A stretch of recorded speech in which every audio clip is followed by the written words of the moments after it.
What's up, and welcome into a wild card crossover Thursday episode of Locked On Bucks and Locked On Eagles, part of the Locked On Podcast Network, your team every day. We want to thank you for making Locked On Bucks and Locked On Eagles your first listen or view every single day. Of course, you can subscribe or follow for free on YouTube or wherever you get your podcasts. And of course, you can follow everything on Twitter. I am James Yarko, one of the hosts of Locked On Bucks at @JYarko_Bucks, joined by Louis DiBiase and Gino Camilleri of Locked On Eagles. They are at DiBiase LOE and at GC24_football, your hosts of Locked On Eagles. You can follow all these shows 5 days a week on the Locked On Podcast Network. This episode is brought to you by Prize Picks, the easiest, most exciting way to play daily fantasy sports. Go to prizepicks.com/LockedOnNFL and use code LockedOnNFL, all lowercase,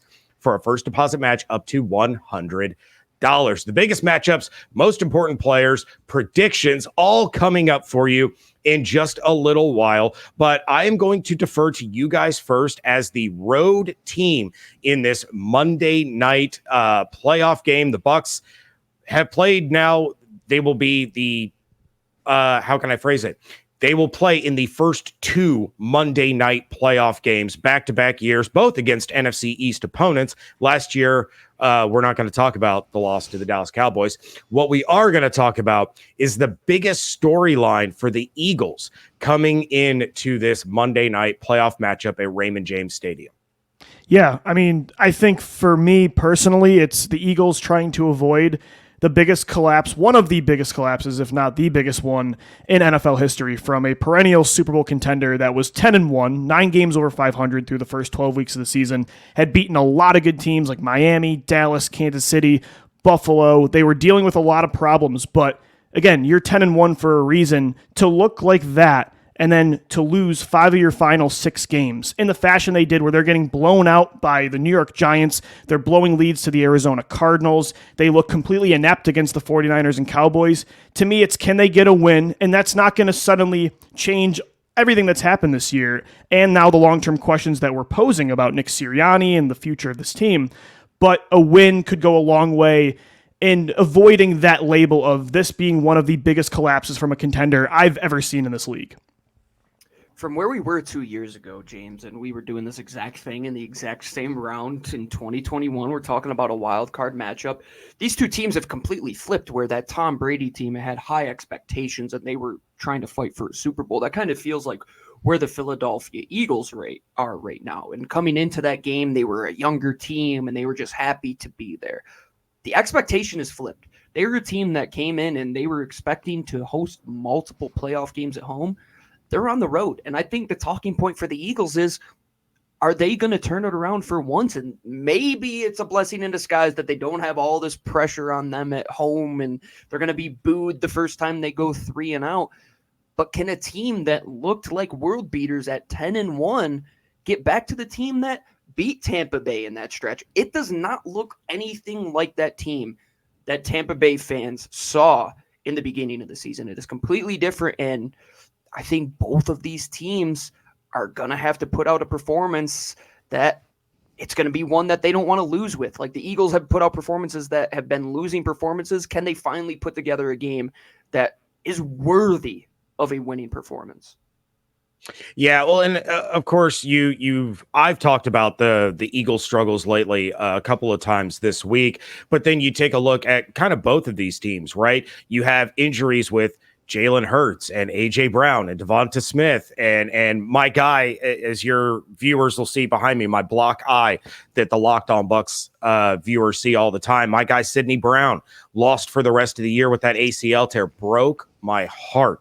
I was a big Sidney Brown guy coming into the draft and was devastated that he went to the Eagles and his twin brother goes to the Bengals. I'm like, why can't we just get one? But yeah, and then for the Bucs, you got Baker Mayfield dealing with an ankle injury. You know, this is a beat up team on both sides. So which team is really going to be able to overcome some of those injuries? And I think that's kind of the 1B headline for both teams, right? You guys are talking about the struggles of the Eagles and kind of what's going on with them. And then of course the injuries are the sub headline for the Bucs. The biggest storyline is which team is going to show up. Over a 4-game stretch, the Bucs were winning with an offense scoring 28.5 points a game, and the defense was allowing less than 20 points a game. And then over a span from week 11 to week 16, the Bucs had a top 10 rushing attack. Even though they finished the year as one of the worst rushing teams in the NFL, they had a stretch where they were one of the best. But over the last 2 weeks, they've scored a total of 22 points and allowed 23. All 23 to the Saints. They allowed 0 to the Panthers. So which Bucs team is going to show up against the Eagles? It has to be the offense that was putting up almost 30 and the defense that was allowing less than 20. But the inconsistencies of this team, not just over the course of the last month and a half, but over the course of the entire season, doesn't offer a lot of confidence that they're going to be able to just flip a switch and put it all together. And then, of course, as I mentioned, Baker Mayfield dealing with that ankle injury that he suffered in week 3 against the Saints. It was re-aggravated against the Indianapolis Colts in a close loss in Indy, then was re-aggravated again against the Panthers last week. He's already dealing with the rib injury that he suffered against the Saints 2 weeks ago. And while the rib injury, there was no structural damage or anything like that, that's going to kind of go away with time. You take a look at the ankle, and it's like, is Baker going to be able to plant and drive the football the way he's going to have to against this Eagles team if that ankle is really as bad as it looked against the Carolina Panthers? Yeah, and I think for the Eagles, you're kind of asking a similar question. Jalen Hurts' finger, not some serious structural damage, it looks like, to that dislocated finger on his throwing hand, but he's not coming into this game 100%. He's been playing all year not at 100%. He had that bone bruise on his leg that limited his mobility. And, you're talking about how you need the Buccaneers to show up the offense at scoring 28 plus a game, and the defense that was allowing under 20. The Eagles defense, I think Gino and I both agree, we're not expecting a defense showing up that's going to stop Tampa Bay from scoring under 25. We just need the offense that was scoring 30 plus. And it's going to be really tough because the big three that you need that have been carrying you all year, Jalen Hurts, DeVonta Smith, and A.J. Brown, they're not at 100%. So you need them to empty the tank and find a way to make plays even through injuries, or else this team's going to have no shot, because I just have very little faith this defense is going to wake up and fix, I think, some of the issues they have on the second and third level. There's questions that you can't really answer until the offseason. And it's kind of funny what you were saying, James. It almost feels like you could host our show to a degree. What team are you going to see? Are you going to see a Philadelphia Eagles team that was 10-1, could rack off 30 points at will on offense, puts up 5 touchdowns in the second half against the Buffalo Bills? Or are you going to see a completely inept team that went against the Giants that were knocked out by the time that halftime hit? If you get that performance, you might see a 2015-like outing where Mike Evans has a crazy amount of touchdowns and they just blow this team out of the water. And it's the only game I ever left early in my life was seeing Jameis Winston throw 5 touchdowns on the Philadelphia Eagles. That is a legitimate case that could happen because, like you said, the guys like Sidney Brown, who have been so instrumental for this team, are out. Darius Slay will be playing his first game for the Eagles in over a month. Avonte Maddox in the secondary hasn't looked like himself, and we don't even want to talk about what the linebackers have failed to do in terms of coverage. The middle of the field, due to injuries, due to lack of coaching, both on offense and defense, has been the weak point for the Eagles. Yeah, and that's something that my co-host David Harrison really stressed on an episode of Locked On Bucs earlier this week. And we're going to talk about it a little bit more because the biggest matchups that are going to decide this wild card primetime game is coming up next on a Crossover Thursday, part of the Locked On Podcast Network, your team every day. This episode is sponsored by BetterHelp. Around New Year's, we get obsessed with how to change ourselves instead of just expanding on what we're already doing right. Maybe you finally organized one part of your space and you want to take on another. Maybe you finally reached a milestone that you have been trying to reach for months or even years. Therapy helps you find your strengths so you can ditch the extreme resolutions and make changes that really stick. It's helpful for learning positive coping skills, how to set boundaries. It empowers you to be the best version of yourself. It isn't just for those who've experienced major trauma. If you're thinking of starting therapy, give BetterHelp a try. It's entirely online, designed to be convenient, flexible, and suited to your schedule. Just fill out a brief questionnaire to get matched with a licensed therapist, and you can switch therapists at any time for no additional charge. Celebrate the progress you've already made. Visit BetterHelp.com/LockedOn today to get 10% off your first month. That's BetterHelp, HELP.com/LockedOn. Thank you again for making Locked On Eagles and Locked On Bucks your first listener view every single day. Locked On has launched the first ever national sports 24/7 streaming channel on YouTube.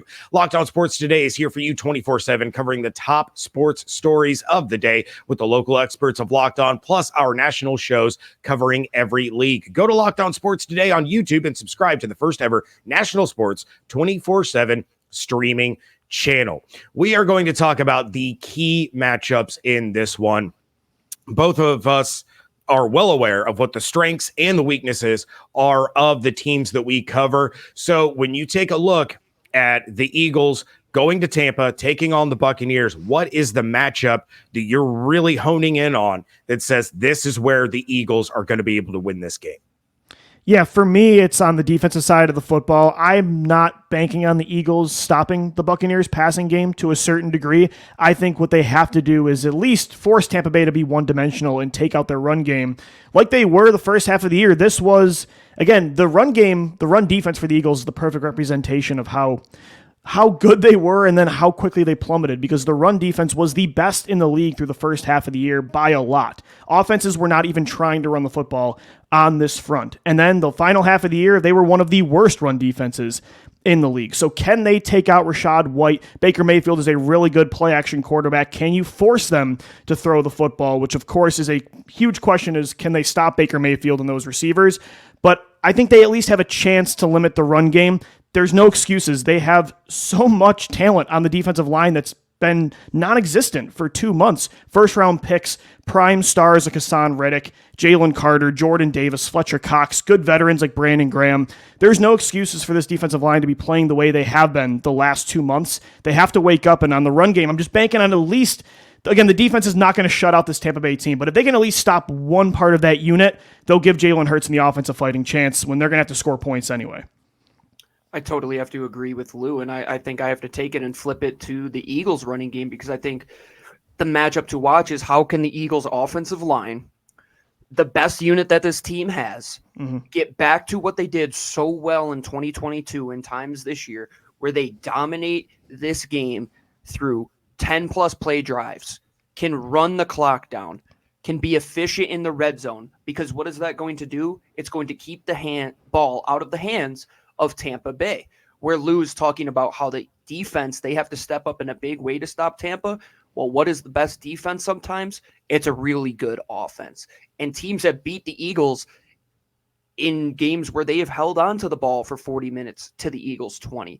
Can you do that to Tampa Bay? I mean, it's not one of the best offenses you're going to see in the NFC, but I think it's a good formula, because if this Tampa Bay team gets out to a 2-score lead, Lou, I don't know about you, but I don't think the Eagles are going to come back from that, man. Like, they have to find a way to keep this game in check and keep Tampa's offense off the field. How are they going to do that? Hopefully they could keep their offense on the field, grind that clock down, make it be an efficient type of game where both teams have to get 7 in their limited drives, and hopefully you can cash in the end zone. But if the Eagles cannot control the trenches on the offensive side of the ball, it could be an New York Giants-like outing where they just seriously cannot do anything. Well, and guys, too, when you look at that first game between the Eagles and Buccaneers, DeAndre Swift was incredible. And I believe, was it the final drive, Gino, where they killed 8 minutes of clock to, and that's the thing, is the best defense, like you said, is keeping our defense, the Eagles defense, off of the football field. Time of possession's huge, and a lead. That's going to be really important. And your receivers are banged up, your quarterback's banged up. They need DeAndre Swift in that offensive line on Monday. Yeah, you nailed it. The final possession for the Eagles, 15 plays, 9 minutes and 22 seconds My goodness. of possession. It's amazing to me how similarly we see this game as far as what we're saying that each team needs to do. Because for me, the key matchup for the Bucs is the trenches. It's cliche, but it's the trenches. It's the Bucs offensive line against the Eagles defensive line, because pressure has been getting to Baker Mayfield through the interior of the offensive line over the last few weeks, and that can't continue if the Bucs are going to have a chance in this one. Then Rachaad White has to get going for this offense to succeed, and the Bucs have not been successful running the ball up the middle, so they have to find a way to get Rachaad going on the outside in the run game, and then of course in the run through the air, as we've seen the Bucs be so successful with through stretches this season. And just pick up some positive yards. And it doesn't have to be a lot. 2 yards here, 3 yards here, enough to chip away at the down and distance to set up a 3rd and 5, a 3rd and 4, 3rd and manageable, so that Baker isn't having to sit back in the pocket to convert a 3rd and 8 or a 3rd and 10 and let that pass rush come up the middle that the Bucs offensive line has been so susceptible to. And one of the episodes that I had on Wednesday with Evan Klosky of 10 Tampa Bay, he was talking about how it looks like Cody Mauch may have hit kind of a rookie wall. He's kind of regressed a little bit over the last couple of weeks. And that's a really key position at right guard to hit a rookie wall at this point in the season. So it's really concerning, knowing the talent, despite how they played over the last 6 weeks, knowing the talent in the interior of the Eagles defensive line and how much the Bucs offensive line has struggled lately. But I do want to take a minute here and find out who you guys feel is kind of the key player for the Eagles if they're going to win this one. So Louis, I'll kick it over to you first. Who is the most important player for Philly?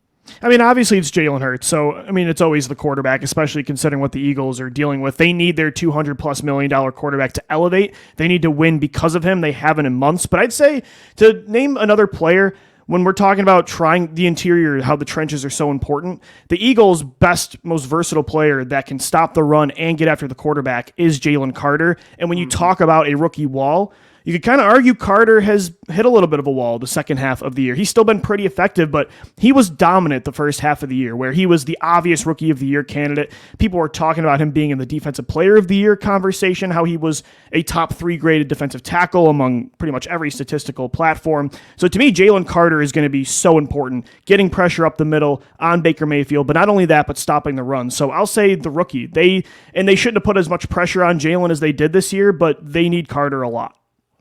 I'm just going to echo what Lou had to say. I truly believe that Jaylen Carter is the one guy that if you look at the matchup that you're presenting, and like you said, as you were talking, James, I was like, interior pressure. The one guy that's been good for the Philadelphia Eagles, where they have lacked on getting pressure from their edges, who it seems like they haven't had a sack in over a month. Mm-hmm. Even if he's hit his rookie wall, Jaylen Carter is still performing at levels of Aaron Donald and Dexter Lawrence when it comes to beating double teams. If I were to take one guy that I trust on this defense to make a play when it matters, heck, his first game of his career, he sacks Mac Jones with 56 seconds left in the fourth quarter to basically win that game. I really think he has a chance to maybe cement that defensive rookie of the year type of campaign if he can be that guy, because I don't trust anybody at linebacker. Sidney Brown is out. They're going to probably have to do a makeshift type of safety rotation now that they're missing one of their guys. Darius Slay hasn't played in a month. James Bradbury isn't an all-pro anymore. Mm-hmm. Avonte Maddox is up and down. Jaylen Carter's the guy I trust. I trust him in the middle. Can he win those one-on-ones against Cody Mauch? Because if not, and they can get him out of there with double teams, you're going to have to rely on the rest of the guys to stop that run. You're going to have to rely on the rest of the guys to hit home at the quarterback. And frankly, they haven't done that. And if that happens, it sets up Baker Mayfield from not being hit. He can remain confident, he can remain healthy, and push that ball down the field. But if Jaylen Carter can hit home, the D-Roy is going to be having a big impact on this football game. Yeah, you guys mentioned defensive rookie of the year, and I think the Bucs certainly have a guy that could make a case, especially given how Carter has kind of fizzled a little bit in Yaya Diaby. He's probably going to get the Antoine Winfield treatment and not get the respect that he deserves. But Yaya Diaby, a third-round pick out of Louisville, leads all rookies in sacks and tackles for loss. And he didn't play very much in the beginning of the season, so he's really come on strong. But that's probably a name that Eagles fans are going to want to keep an eye on is Yaya Diaby, and how can you forget that name for the Bucks? And Louis, I'm with you 100%. It's always the quarterback, but we gotta go beyond the quarterbacks here. It's Rachaad White. In the first meeting, he had just 62 total yards, 38 rushing, 24 receiving, and he's going to have to be that safety net for Baker Mayfield. Allow Baker to just dump it off to White and let him make plays with his legs in open space, which is what made the Bucs offense so successful down the stretch. That's also going to allow Baker to get the ball out of his hand quicker and avoid that Jaylen Carter interior pass rush of Philly that the Bucs really haven't been able to stop as of late. Really need offensive coordinator Dave Canales to draw up some quick passes to White and a lot of outside runs, which is where the Bucs run game has been so successful, especially going towards that Tristan Wirfs, Aaron Stinney left side. And I'd really, really like to see the Bucs run some 3 tight end sets with K-Dot and Kokeeft, rookie Payne Durham, to get White a little extra help in that second level. You guys have mentioned the struggles of the linebackers.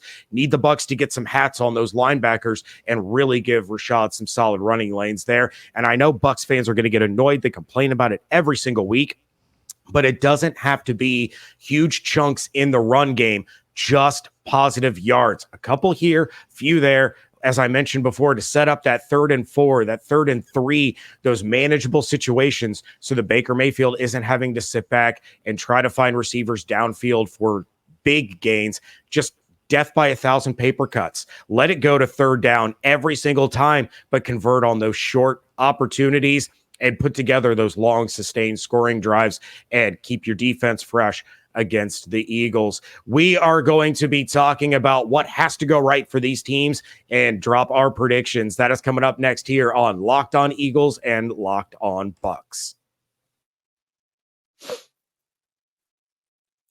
I know we come to sports to escape from some of the crazy realities of life, but can we just talk for a minute about preparing for real life?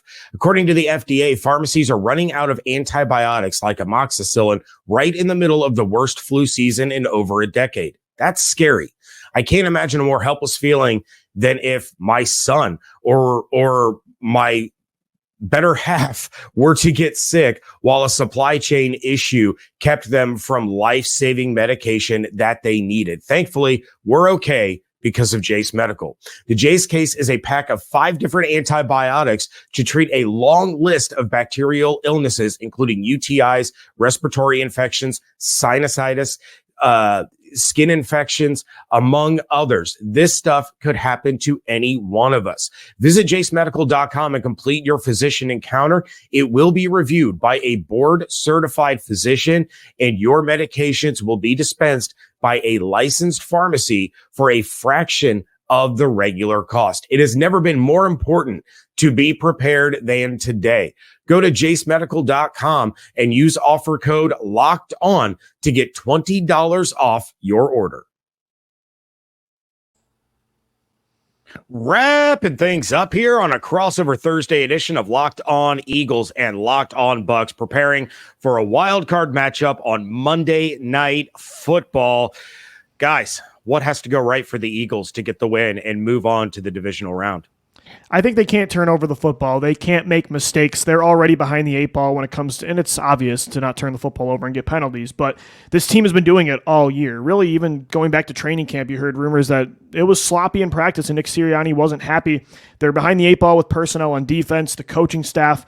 We've pretty much all lost faith in Philadelphia, in Nick Sirianni, Brian Johnson, and Matt Patricia, their coordinators and head coach. To me, it's all about the offensive personnel. They need to carry you. They've been moving the football very well all year. Even over the stretch where they've lost 5 of their last 6, they're moving down the field, but there's penalties that put them in long yardage situations on 3rd down, and they stink against the blitz, so that allows defenses to pin their ears back and go after Jalen Hurts. Turnovers have given teams short fields. It's allowed bad offenses to stay in football games, and you've lost a lot of these games as a result. In the playoffs, you have to be mistake-free, especially considering the Eagles' issues. So to me, limit turnovers, limit penalties on offense, because you got to put up points and you got to score touchdowns. I'm going to echo off of what you're saying, Lou, and to score points, you are going to have to stay ahead of the sticks, and Tampa Bay loves to rush 5 guys, and the Eagles just do not have any sort of change-up pitch to the blitz. So you're going to have to stay ahead of the sticks on offense, and you're going to have to keep Tampa behind the sticks on defense. I think, James, you made a great point that Tampa isn't going to have these 15-yard runs. If you can just get to 3rd and 3 or 3rd and 2, teams like Arizona killed the Eagles that way, where they're just able to stay on the field and manufacture these long drives, where a defense that already is lacking in personnel and the ability to get off the field just cannot do that. And then they turn around on offense and you see they're averaging 3rd and 9, 3rd and 10. Like, it's almost 10 yards on average that they're trying to have to make up because they can't stay ahead of the sticks. So whoever can stay ahead of the sticks, convert on 3rd downs, convert in the red zone, and win those situational matchups, that's what playoff football really comes down to. Whoever shoots themselves least in the foot and can convert in big-time situations, that's who's going to have to win this football game. Yeah, I feel like I'm being super basic, and I'm saying all these cliches, but they're cliches for a reason, right? And my what has to go right, Louis, I'm 100% with you. The Buccaneers have to take care of the football, period. Like, there's no ifs, ands, or buts about it. And this is football 101. You always want to take care of the football, but the Bucs are one of the best teams in the NFL in turnover differential. They are 6-2 when Baker Mayfield doesn't throw an interception.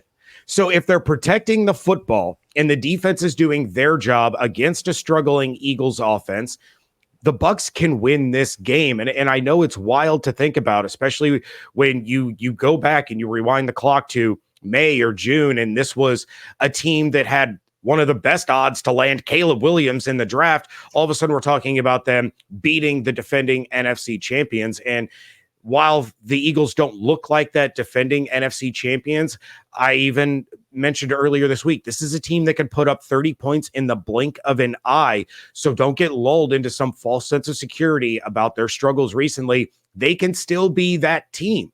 So protect the football, chip away at the down and distance all day long, and just don't beat yourself. The Bucs are one of the best teams in the NFL at shooting themselves in the foot and taking big positive gains and turning them into 2nd and 20s.